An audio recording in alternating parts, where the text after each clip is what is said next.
Today I have the pleasure of speaking to Darren Townsend. Darren is the Managing Director for Peak Resources. How are you today? I'm good, thanks, Tracy. How are you?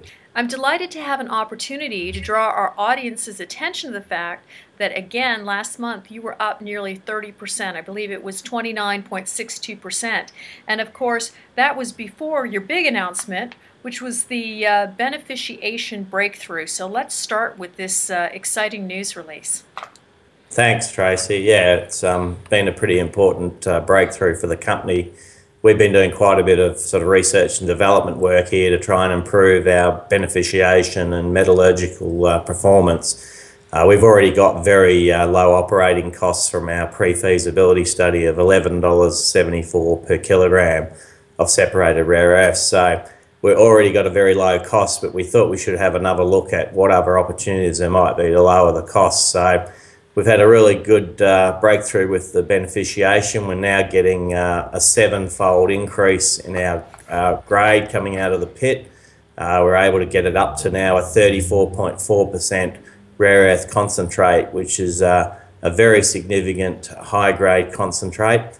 And what that more importantly means is coming out of our beneficiation process. With this lower amount of tonnage, we've only got the 31,000 tonnes that we need to move further through the process. It's a much reduced amount of material that we're dealing with, so we'll be able to get our operating costs down further from our already low $11.74.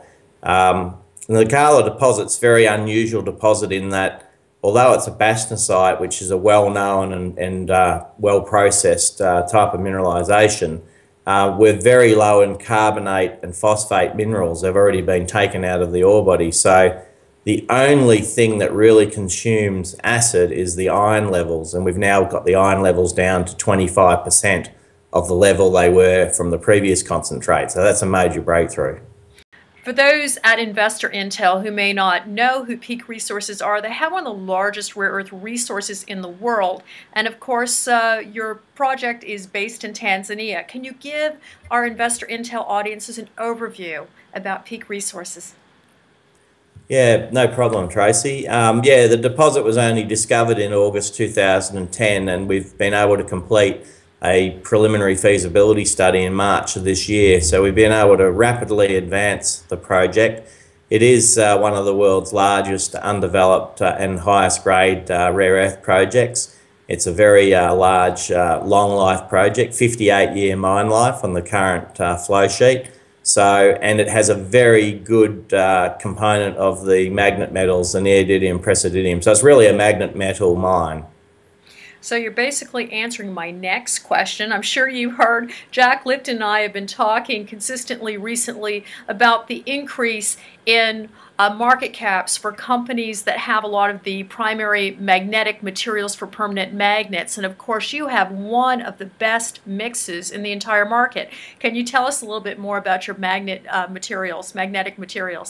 Most of our revenue from our pre-feasibility study, 71%, is from the neodymium, praseodymium metals, which are the magnet metals. So we're very well aligned with that particular market. There's a lot of interesting and probably confusing metrics on how you measure the various rare earth projects around the world, and particularly the market. But I think the simplest thing that we look at is that 50% of the total dollars that are paid for rare earths are on those two particular metals. So it's half of the market.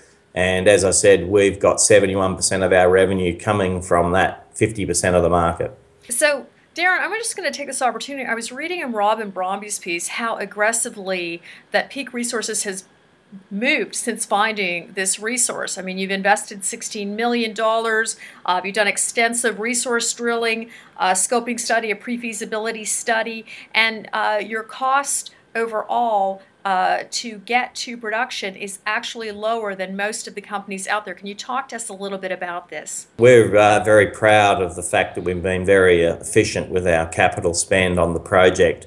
As you quite rightly point out, we've spent, in terms of direct project costs for drilling, pre-feasibility studies, etc., we've only spent $16 or $17 million, which is pretty well unheard of in the space. So we've been very efficient with that spend and the progress we've made. So we're very happy with that.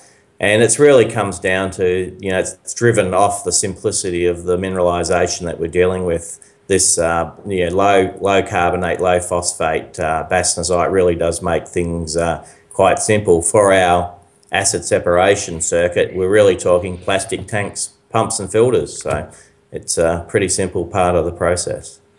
I really want to ask you about your benchmarks, but I'm wondering if there's anything extra you can give us at InvestorIntel, because there's a lot of rumors on the grapevine about some of these end user agreements you might potentially be putting together right now. Can you talk to us about any of these deals or strategic partnerships?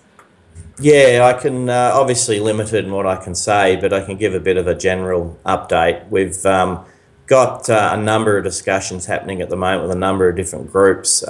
Basically, we're talking to some Chinese groups, some Middle Eastern groups, and also some groups out of Europe.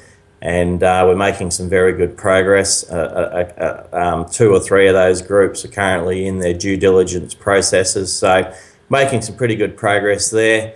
We do have a couple of groups expressing quite strong interest in potential offtake. So yeah, it's pretty exciting and pretty busy times at the moment, and my focus really is to get the financing for the company in place with a strategic partner so we can move into the bankable feasibility study as quickly as possible. So we as shareholders, for instance, we might be looking forward to what, say, in the next 6 months? What are some of the objectives you plan on achieving? Yeah, well, I think a couple of things. We've got to have a good look at the flow sheet now that we've had this beneficiation breakthrough. It really does open up a number of opportunities on how we can, where we can locate pieces of the plant and what we can do to get our operating costs still down further from their already low $11.70 for a kilo. So we'll be doing some work on that. In parallel, we hope to conclude, certainly within that period of time, to conclude our strategic funding arrangements, which will allow us to move into bankable. So. Well, Darren, thank you so much for joining me today. Thanks a lot, Tracy. Appreciate your time.